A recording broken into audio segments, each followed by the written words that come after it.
मत कहना, करके यकीन पूरा खुद पर, तेरी मेहनत पर, तेरी हिम्मत पर, सपनों को अपनी दाद बना, उठ हवा चीर दे चल, उड़ चल, उड़ चल, तू पंख खोल, उड़ चल, उड़ चल, उड़ चल, तू पंख खोल, उड़ चल।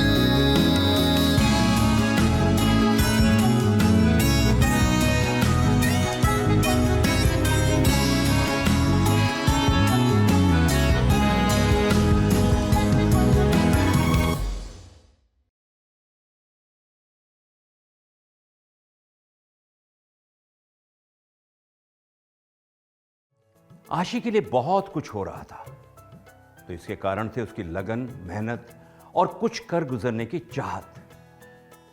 उसकी चाहत को मुकाम तक पहुंचाने में लगे थे उसके दादाजी शेखर और उसके बड़े पापा राघव। लेकिन अब राघव के लिए धर्म संकट का दौर था। उसकी असिस्टेंट वंदना के कंपनी से त्यागपत्र देने के बाद मोना अपने पति राघव को लेकर संदेह के भंवरजाल में फंसी थी। कंपनी के काम में उसकी रुचि कम होती जा रही थी। दूसरी ओर राघव और आशी का भविष्य एक निर्णायक मोड़ पर था। घर के किसी सदस्य पर उसकी जिम्मेदारी देकर राघव नहीं जा सकते थे।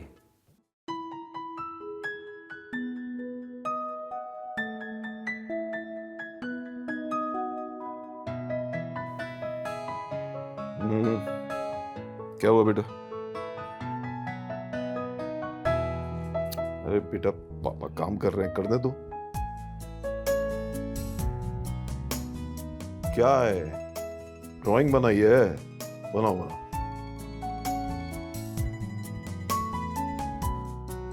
क्या है? अरे वाह, ये कविता लिखी तुमने? तुमने? किसने बताया तुमको? तुमने लिखी अपने माइंड से? वाह, प्यार के दो बोल सुना दो, बिना कान सुन लूंगी मैं, अपने जीवन का रास्ता खुद ही चुन लूंगी मैं। वेरी गुड, क्या बात है, बहुत अच्छा लिखा तुमने तो। Super super.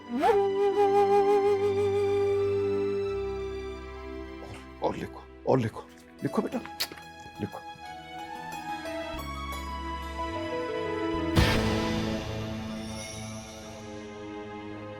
क्या हुआ?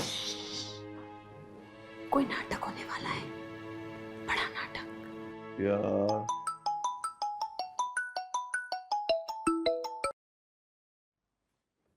हेलो जी, मैं राघव बोल रहा हूं जी। सिलेक्शन नहीं हुआ? लेकिन कैसे हो सकता है? कंफर्मेशन का लेटर है मेरे पास। Hello hello hello.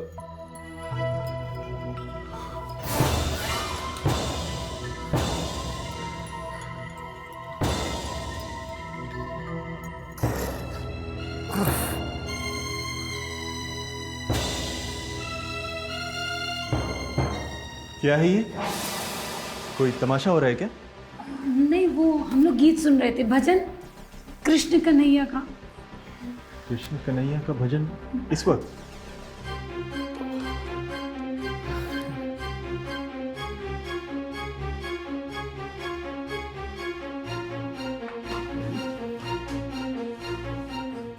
आशी,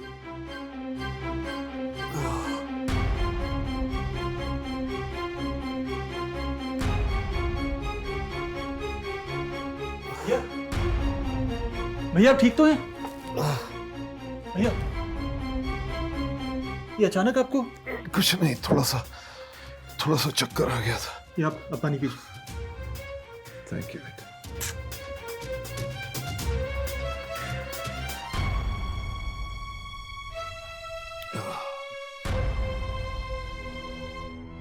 कोई और बात तो नहीं है भैया?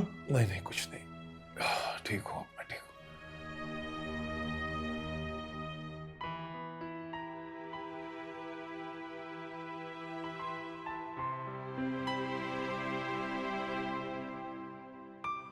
यार ये बार बार मेल भेजने का क्या मतलब? तुम फोन पर क्यों नहीं बात कर लेती? बात कर ली है मैंने। वो अपनी बेटी के किसी प्रोग्राम में बिजी हैं। पता नहीं कैसा प्रोग्राम है। जब तक वापस लौट कर नहीं आते मुझे ऑफिस में रुकने को कहा है।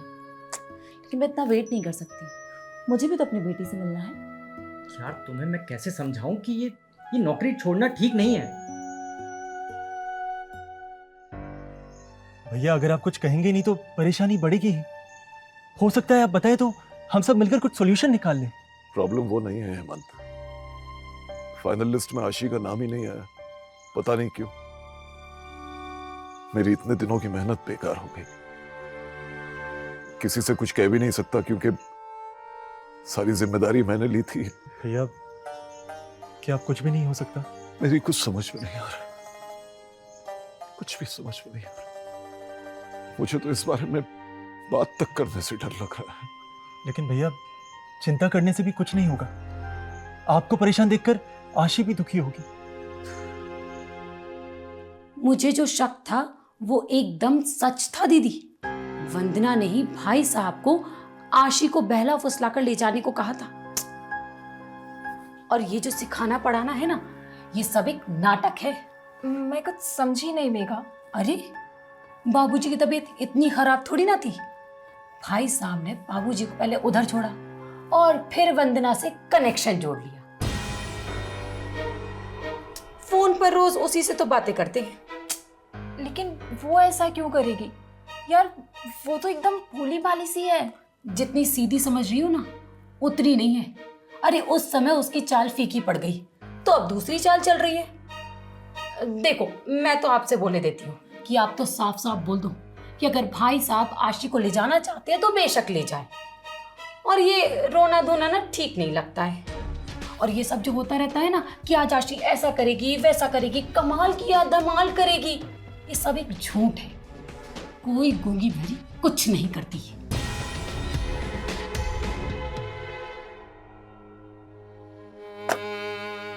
अब इससे क्या होने वाला है बेटे? सपनों पर तो पानी फिर गया मेरे। बाबूजी पर क्या बीतेगी ये सब सुन के कुछ समझ में नहीं आ रहा। क्या यही देखने के लिए बाबूजी ने मुझे यहां बुलाया था? हे भगवान, ये क्या कर दिया तूने?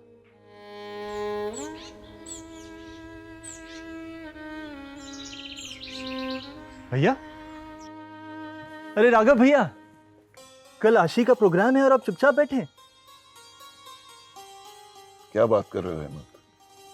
तुमको पता है ना सब कुछ, फिर मजाक क्यों कर रहे हो? अरे भैया मजाक नहीं कर रहा हूं। कल आशी का प्रोग्राम होगा और जरूर होगा। आपको मेल भी आया होगा। लेकिन कैसे? अरे वो सब मैं आपको डिटेल में समझाऊंगा बाद में। अच्छा,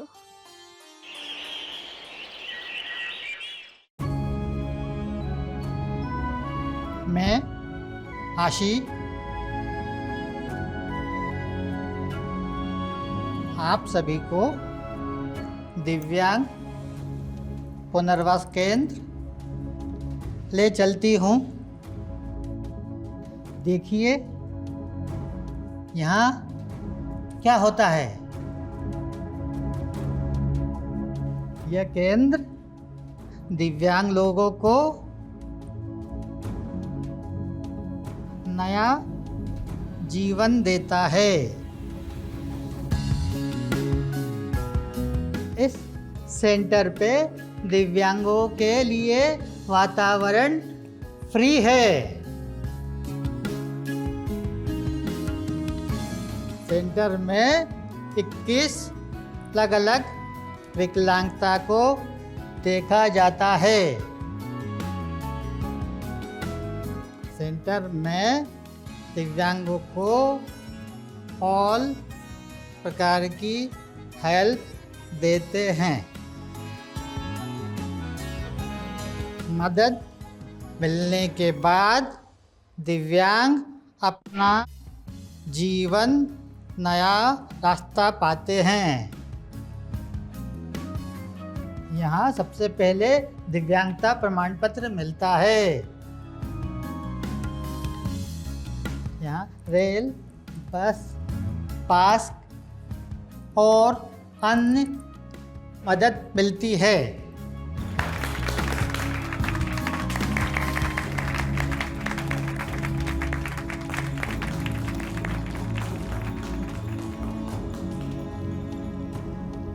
विकलांगों को काम के लिए बैंक से लोन दिया जाता है। विकलांगता की पढ़ाई दिमाग के अनुसार उन्हें ट्रेनिंग दी जाती है, प्रशिक्षण दिया जाता है। यहाँ मनोचिकित्सक, फिजियोथेरेपी और वोकेशनल ट्रेनिंग दी जाती है। सर्जिकल उपचार उपकरण दिया जाता है। आंखों का मूल्यांकन और बोलना सिखाया जाता है। सभी जिलों में ऐसे केंद्र हैं। श्रवण बाधित को कान की मशीन, ब्लाइंड लोगों को चश्मा और डंडी देती और फिजिकल हैंडीकैप लोगों को ट्राईसाइकिल आदि चीज़ें के लिए पैसा मदद करती है, जिससे आत्मनिर्भर बनते हैं। यहाँ आप उपकरणों को देख सकते हैं। ये है ट्राईसाइकिल, ये है wheel chair, surgical footwear, Braille book, CD player, अंधे के लिए चश्मा और श्रवण बाधित के लिए कान की मशीन, दिमाग कम के लिए खिलौने छोटे छोटे छोटे अलग अलग होते हैं। मेघा, देख रही हो ना आशी को? तुम तो कहती थी कि अरे दीदी, मैं तो ये कहती थी कि आशी पर अगर ध्यान दिया जाए तो ये कमाल करेगी। इसका दिमाग कितना तेज है। तुम जो सोचती हो मेघा, वो सबको पता है। आप बीच में मत बोलिए, आपको तो मेरी हर बात खराब ही लगती है। नमस्ते, हेलो, दोबारा मिलेंगे। ग्रेट, आपकी आशी ने तो कमाल कर दिया। कमाल तो आपने किया है मैडम। मुझे जितना गर्व आशी पर है ना, उससे कहीं ज्यादा गर्व आप पर है। मैंने तो शेखर जी का सपना पूरा किया। आशी को लेकर कितना कुछ सोचा उन्होंने। बहुत कम लोग होते हैं जो अपने बच्चों के बारे में इतना सोचते हैं। सच कहूं तो दिव्यांगता शरीर में नहीं, मन में होती है। और जिन बच्चों में आत्मविश्वास होता है वो बहुत अच्छा करते हैं। इनफैक्ट नॉर्मल बच्चों से भी ज्यादा अच्छा करते हैं, जो कि आपके आशी ने किया। जी बिल्कुल, और यही तो मैं चाहता था। जो लोग उसे कम आंकते थे ना, उन्हें मुंह तोड़ जवाब दिया है मेरी आशी ने। I am so proud of her and thank you, thanks a lot ma'am. It's my pleasure. मैंने कभी आशी को किसी से कम नहीं समझा, और क्यों कम समझूं? जब भी कुछ कहा है उसके भले के लिए ही कहा है। और आज भी तुम वैसी ही हो और वैसा ही सोचती हो। देखो मेघा, मैं घर में कम रहता हूं तो सिर्फ इसलिए कि तुमसे झगड़ा ना करना पड़े। और आज आशी के लिए तुम भले ही कुछ भी कहो, लेकिन मैं हर बार एक ही बात कहूंगा कि आशी को लेकर सारा नाटक तुमने ही किया है।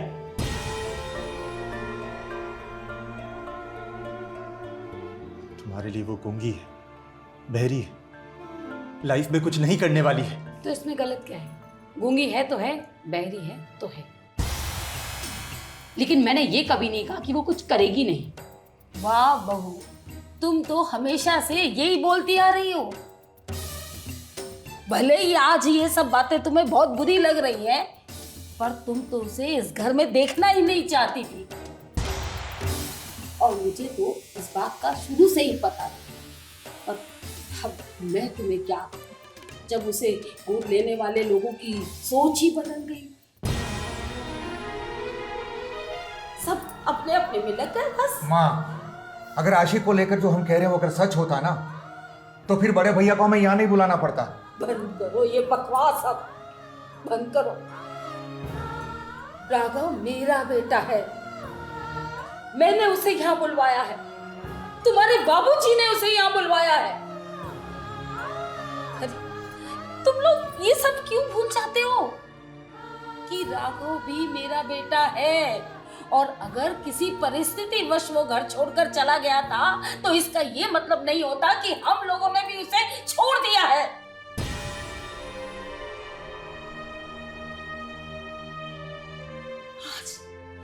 आज तो आशी की वजह से मैं राघव से मिल पाई।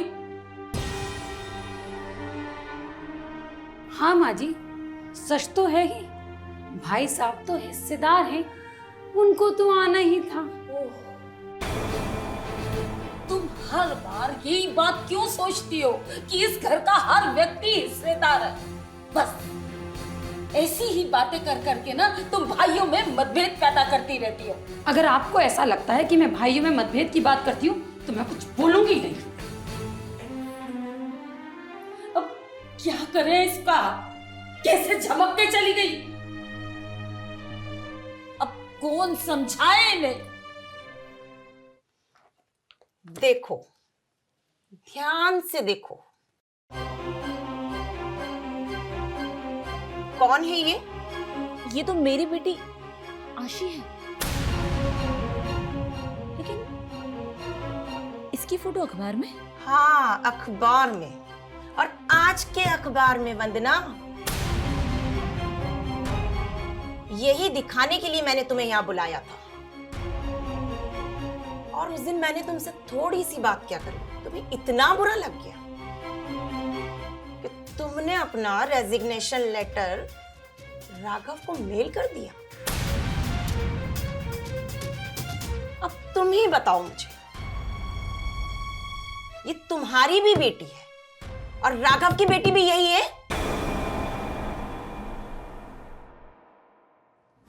सच बताओ हेमंत, तुमने ऐसा क्या किया जो प्रोग्राम में आशी का पार्टिसिपेशन हो गया? भैया मैंने सिर्फ आशी पर भरोसा किया और कुछ नहीं। वो तो मैंने भी किया था यार। लेकिन भैया आपकी हिम्मत टूट गई थी। मैं सीधा ऑर्गेनाइजर के ऑफिस चला गया। शायद आपको पता नहीं, लेकिन मैं इनडायरेक्टली आशी की सारी खबर रखता था। Really? जी भैया। ऑर्गेनाइजर के असिस्टेंट से मुझे प्रोग्राम की सारी फाइल्स मिल गई। उनसे एक छोटी सी भूल हो गई थी भैया। क्या?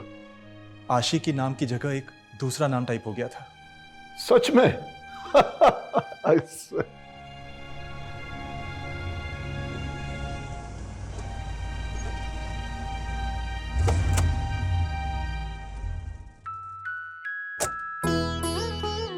आशी, आशी बेटा। बाबूजी आ गए। बाबूजी प्रणाम। जीते रहो, गॉड ब्लेस यू। अरे आशी आशी आशी। बैठिए बाबूजी। बाबूजी जीते रहो। क्या हाल है? एकदम सब ठीक? आपकी तबीयत कैसी है? बिल्कुल ठीक है। तुम्हारे दोस्त ने बहुत ख्याल रखा, बहुत अच्छा सेंटर है जी। ऑफिस कैसे चल रहा है? बहुत बढ़िया बाबूजी। ठीक है जी बाबूजी। हेमंत चाय पानी के लिए बोला। मेघा भाभी, बाबूजी आए। मुझे पता है वंदना, आशी का फोटो हमेशा तुम्हारी फाइल में रहता है। पर तुम्हारे हिस्से में तो सिर्फ उसका फोटो ही है। अरे बेटी तो बाप के साथ खुशियां मना रही। झूठ है, झूठ है, ये बिल्कुल झूठ है।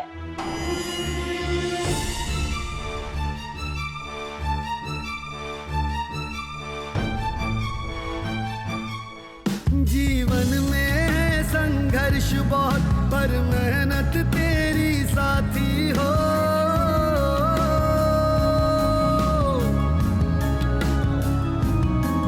कमजोर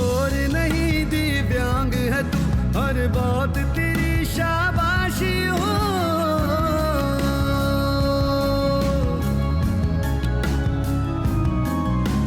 साइन वाली भाषा जैसे हर विज्ञान को सीख के तू अपनी हस्ती कुछ ऐसी कर के किस्मत तेरी दासी हो।